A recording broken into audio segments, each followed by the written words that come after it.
Bonjour, une nouvelle vidéo pour vous donner des nouvelles. Beaucoup de nouvelles. Il fait froid, chez vous aussi j'imagine, hein. Excusez mon gros pull tout bouloché. Donc je vais reprendre au rendez-vous avec l'ORL à Rouen. Donc le rendez-vous a été très intense en émotion.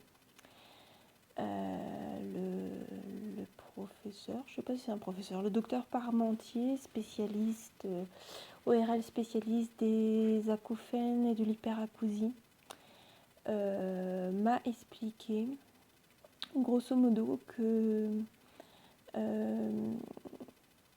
en fait quand j'entends un bruit un peu plus haut que la moyenne, au lieu de passer dans mon oreille et aller dans ma zone d'écoute, dans mon cerveau, il passait par la case émotion. D'où cette irritabilité, cette gêne importante que je ressentais. Et donc il m'a expliqué que c'était un problème de logiciel. C'est un problème de cerveau, si on peut dire. Il met en lien ça avec l'AVC, que ça a mis le bazar dans mon cerveau et qu'il fallait rééduquer, qu'il fallait reprogrammer le logiciel. Et voilà. Donc il m'a quand même prescrit un audiogramme parce qu'il m'a dit que le fait de perdre un peu d'audition faisait que j'ouvrais un peu plus mes oreilles pour être sûre d'entendre les bruits et que du coup dès qu'il y avait un bruit qui arrivait un peu fort, je le prenais encore plus violemment que si je n'avais pas été autant à l'écoute. Donc effectivement j'ai passé un audiogramme qui a révélé une petite baisse d'audition mais pas suffisante pour être appareillée. Il m'a surtout, l'ORL de Rouen m'a surtout conseillé de faire de la sophrologie pour reprogrammer ce logiciel. Donc la sophrologie, c'est pas remboursé, mais il m'a assuré que il m'orientait vers des sophrologues qui faisaient partie de cette association de prise en charge de l'hyperacousie et des acouphènes, donc pas vers n'importe qui, et qu'en plus de toute façon c'était des prises en charge courtes, on n'allait pas me garder pendant des années et des années. Et il m'a assuré qu'en 3 ou 4 séances, ça devait être rééduqué, mais que c'était une dépense qu'il ne fallait pas négliger, que ça valait vraiment le coup de faire cette rééducation avec une sophrologue, parce que je verrais beaucoup de bénéfices sur mon quotidien, sur ma vie en général. Il m'a dit aussi qu'éventuellement, si avec la sophrologue ça ne marchait pas, éventuellement tenter l'hypnose. Pareil, avec une personne, un nom qu'il me donnerait, un praticien qu'il connaît. Donc j'ai contacté la sophrologue, c'était une sophrologue près de Cabourg. Donc c'est une dame qui écrit beaucoup, qui fait beaucoup de conférences sur le sujet, donc qui est très active a priori sur ce domaine, mais du coup qui a peu de créneaux. Donc elle m'a orientée vers une autre collègue à elle, sophrologue, voilà, donc qui fait partie. Alors, ce n'est pas l'association de base que je ne sais plus que je vous avais donnée, mais c'est un équivalent pour les sophrologues. J'ai plus le nom. Je vous mettrai ses coordonnées éventuellement en barre d'infos et si j'y pense pas, n'hésitez pas à me les demander. Donc je suis allée avec cette sophrologue. Donc le premier rendez-vous, c'est beaucoup de recueil de données, beaucoup de prise de contact avec la pratique de la sophrologie. Donc un recueil de données, ensuite déjà des petits exercices en tout cas pour me détendre moi, parce qu'elle a remarqué que j'étais j'avais beaucoup les épaules relevées, voilà, donc déjà pour amener de la détente et une partie de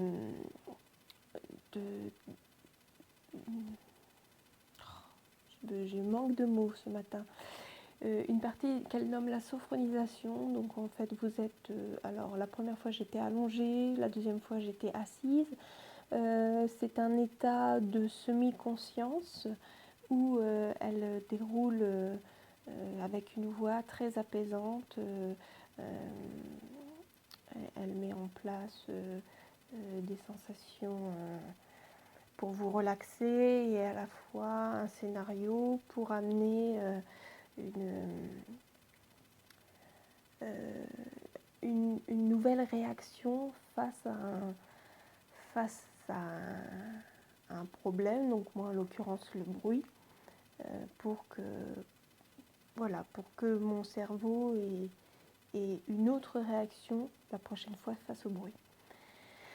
Donc voilà, elle donne des outils et des exercices à pratiquer pour effectivement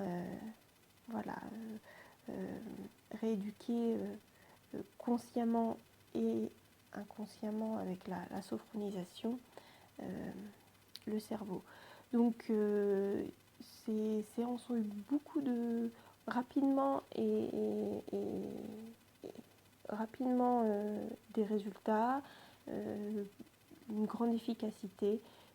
Effectivement, en 2 séances, voilà, j'ai eu les outils nécessaires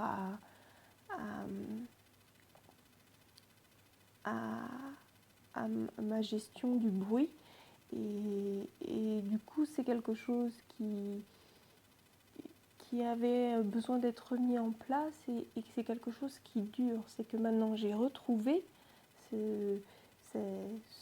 cette défense par rapport au bruit que j'avais normalement avant. Je l'ai retrouvée et je ne la perds plus. Elle est là. Maintenant, les bruits, j'arrive à les mettre à distance et ils sont là, mais ils ne me gênent plus. Donc, vraiment, je confirme que c'était une dépense vraiment bénéfique. Donc voilà pour la sophrologie. En passant, je l'ai vue une fois de plus parce que forcément avec tous ces événements, j'ai plus ou moins des problèmes de dépression. Et la dernière fois où je suis allée la voir, j'étais vraiment dans une passade, vraiment baisser les bras, découragée. Et je lui en ai fait part et on a mis quelque chose en place pour... bing, c'est tombé. On a mis quelque chose en place pour me redonner l'élan de redémarrer, faire les choses. Donc, comme quoi la sophrologie, ça sert à beaucoup de choses et vraiment, ça, je le vois comme un complément au travail psychologique.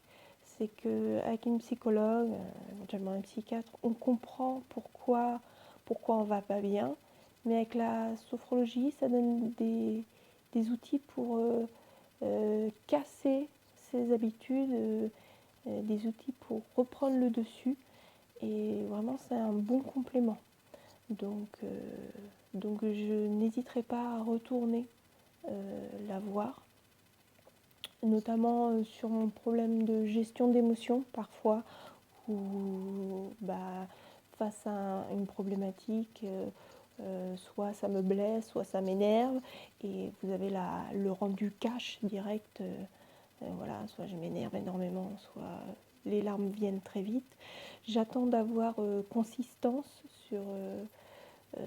sur ces événements, comment ils se déroulent, comment ça arrive, et puis avoir de la matière à lui apporter pour après construire, trouver ensemble un outil, voilà, et rééduquer le cerveau pour que là aussi je puisse mettre à distance les choses et trouver plus de sang-froid. Donc vraiment une découverte de la sophrologie très positive. Je continue les rééducations avec l'orthophoniste. On est passé à 2 voire 3 séances par semaine. Je lui ai rapporté tous les bienfaits que m'ont apporté la rééducation. J'en vois encore beaucoup de bienfaits. J'arrive à gérer 2 choses, voire 3 choses en même temps. Une capacité de concentration encore améliorée. Voilà, donc on y va. Voilà, pour elle, il faudrait que maintenant j'ai vraiment consistance à me mettre en situation entre guillemets de travail pour voir maintenant où les choses pêchent. Donc voilà. Notamment en passant, elle m'a fait découvrir un site, alors c'est sur TV5 Monde, il y a une rubrique avec Happy Neurone, un logiciel de rééducation neurologique d'ordinaire qui coûte très cher. Et en fait, il y a quelques exercices sur ce site TV5 Monde, pareil, je pourrais vous mettre ça en barre d'infos, qui sont des exercices de rééducation et qui sont très profitables et qui sont gratuits et qui sont en ligne. Voilà. Donc l'ortho, voilà. Et la grande nouvelle, le feu vert, non, que je revienne avant. Je suis retournée en réunion d'information avec l'UAROS, auquel j'ai fait état de mes prises en charge depuis mars. Donc eux ont donné le feu vert pour que je démarre cette prise en charge avec eux. Et hier, j'ai reçu le feu vert de la MDPH. Donc, je vais démarrer l'UROS. Les prochaines dates sont fin janvier, début février. Sauf que j'ai reçu un appel ce matin. Il y a eu un désistement. Donc, je commence l'UROS lundi prochain. Donc, je suis vraiment contente. C'est quelque chose que j'attends depuis longtemps. Du coup, on va avoir matière avec l'ORL de se rendre compte de ce qui est en situation. Voilà, donc je pars pour 8 semaines de bilan, mathématiques, français, culture générale, pour voilà, faire un bilan de mes capacités intellectuelles, entre guillemets, un bilan quant à aussi du travail en équipe. Voilà, on va travailler sur un atelier notamment, voilà, et puis d'autres éléments que je ne connais pas, mais en tout cas ces 8 premières semaines vont être des semaines de bilan pour savoir vers quel type de poste m'orienter, vers quel temps de travail m'orienter. Donc voilà. Et ensuite, ce sera des semaines de plus de recherche de reconversion professionnelle en tant que telle et avec des périodes de stage. Donc voilà, je suis très contente. Vu ma fatigabilité, j'ai demandé en tout cas dans un premier temps, à être logée. Donc c'est quelque chose qu'ils prennent en charge. D'être logée à la semaine auprès du centre. Voilà. Et puis donc ça va être une organisation, mais voilà. C'est un bien, c'est vraiment une nouvelle histoire qui commence à s'écrire et ça me fait très plaisir. Bien. Et ben j'essaierai de vous redonner des nouvelles plus vite que cette fois-ci. Et puis je vous dis à bientôt.